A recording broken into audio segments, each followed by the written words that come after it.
We're cooking up a Speckledbelly Boudin biscuit with a fried egg. Speckledbellies, baby! Stick around and see the greatest breakfast sandwich ever.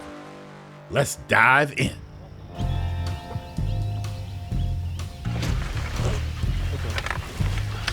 We're nestled down pretty good in this spit line. Gotta stay low, not look. The caller calls the shot here, so you can't see the birds till he calls the shot.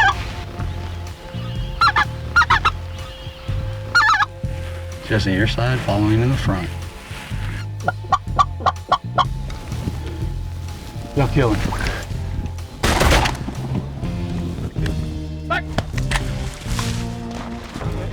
On the board, on the board. That's a humongous general. Good shot, boys. There's a lot of geese moving, boys. Let's slide down, see if we can't make this happen. Oh, that's right there. They go high, I swear.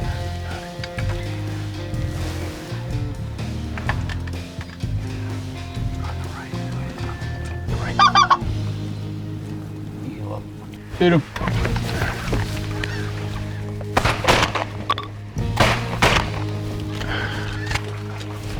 Oh, we're speck hunting now, boys. Shoot him on top.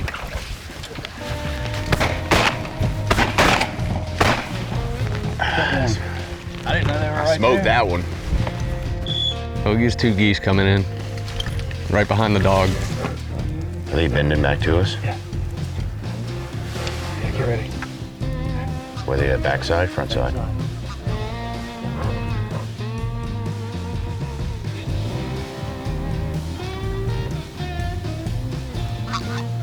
Kill him.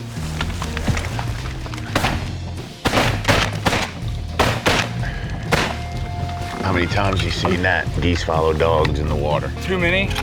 They love them. All right, got 7 in the blind, 2 to go find in the field, which we know they're not knocked down dead. Here, Dixie girl. Dixie's gonna do her work and pack it out. Speckledbelly geese aren't just hard to kill, they're delicious to eat. And that's why I like to use the entire bird. Well, look at the fat inside of that. Oh yeah. It's hard to beat a leg gravy. God, look at that wing meat. There is more meat on that leg, but look at all the meat on that wing. That's a wing, and that's the leg. He was just telling us a lot of people don't get the wing meat off of the geese. And I mean, look at that piece of meat. Look how big it is. And then this is the leg.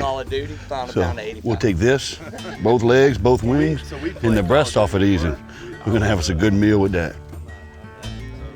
The meat harvested from Speckledbelly geese is widely known in the hunting community as some of the best eating waterfowl around. Speckledbellies, also known as white-fronted geese, are considered a medium-sized goose, but still boast an impressive breast portion with a healthy fat cap, sturdy legs that are perfect for a braise, and wing meat that will put any yard bird to shame. So right now I'm prepping all the ingredients for the boudin. Very simply, we're making a goose stock, and with this stock, we'll actually use that in the boudin recipe as well. But we need to cook these legs, they need to get tender, and I'm simply just gonna put them right in a pot. Also the gizzards, man. Goose gizzards, nice and clean. Gonna go right in that pot. They're gonna get soft as well. Got a couple hearts in there as well. Throw the tenderloins in there. And then, there you go. We're gonna save these livers for later. And then I'm gonna make a simple little broth here with celery, garlic, and yellow onion. And just cut it very simply in these large chunks. And that's gonna come to a boil, and it's gonna have to really cook for 2 or 3 hours while that meat tenderizes. I have a couple heads of garlic here that I'm just gonna cut simply in half. Don't worry about the peeling, just throw them in there. I will peel the onion here. Very simply, take that. Just chunking these onions up, I'm gonna throw them in this pot. All right, so now that all my pieces for the stock is in the pot, I need to fill it up with water. You don't need to overdo this. Just take some fresh water and fill it up right above the level of the onions here. So maybe like 1 inch above the onions. You can always add more water, but I wanna make a nice, strong, like potent stock. So I don't wanna overdo it too much. And that's about all I'm gonna do. I'm gonna turn that fire on, bring it up to a boil. Once it comes to a boil, we'll simmer it. It's gonna be about 2 hours till that meat pulls from the bone.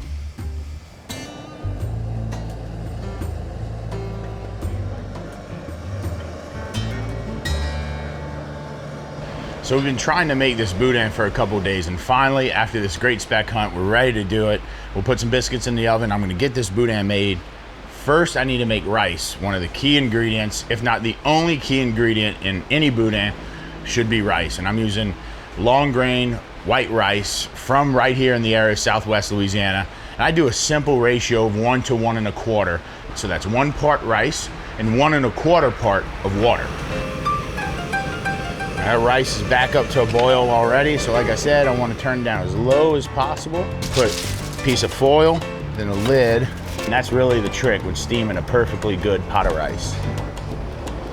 All right, now we had these goose legs simmering for a few hours the other night at the other camp. I'm just gonna take these out of the pot. They're ready to go. So once I have my legs out of this liquid, I wanna strain it. So I still wanna save that braising liquid to fold into my boudin.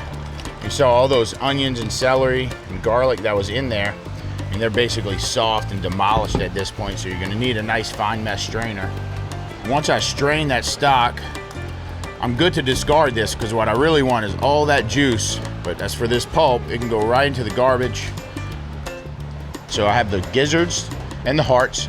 You can see they're super tender, fully cooked and soft. I'm gonna keep running my knife through till it gets to that coarse chop. Same as the gizzards and hearts, I've got all my pulled goose leg meat. I'm just gonna take my knife and just run it through. Once I pick the meat from my geese and strain the broth, heat up a skillet until it's hot and use butter or oil to sear your goose liver. Be careful not to overcook your livers. Keeping them mid-rare to medium will help give the boudin its classic consistency. And you can see, that's how I want them seared. See that? Nice and brown on one side, rosy and rare on the other. But all that butter that's been searing up that liver, that's good stuff. Remove your livers and in the same pan, add onions, bell pepper, green onions, garlic, and cook until the vegetables are soft. In a large mixing bowl, combine your warm rice, picked goose meat, chopped offals, and your sauteed vegetables. Slowly add your warm stock and mix until well combined and you're able to form a wet patty from the mixture. Obviously, that's really dry right now. Remember, I got that delicious stock, and what I want to do is start introducing that moisture and really give that a mix. Start breaking up those rice kernels and breaking up all that liver and other meat. Now it's starting to look like boudin. Once you're happy with your boudin in the mixing bowl, you could either go the traditional route and stuff into hog casings, or do what I'm doing and make it into patties to skillet fry for breakfast. And that is your boudin biscuit with a fried egg and bacon, onion, jam. There you go, partner. You want some of that? There you go.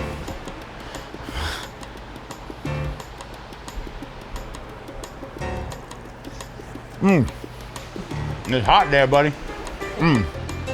Man. It doesn't matter what kind of game you're making boudin with. This technique works for everyone that I've ever tried. So next hog, next deer, next speckled-belly goose, next poodoo, go ahead and try to make boudin this way. And I promise you won't be disappointed. If you like this video and want to see more, make sure you like and subscribe below. And please, leave a comment and let us know how we're doing.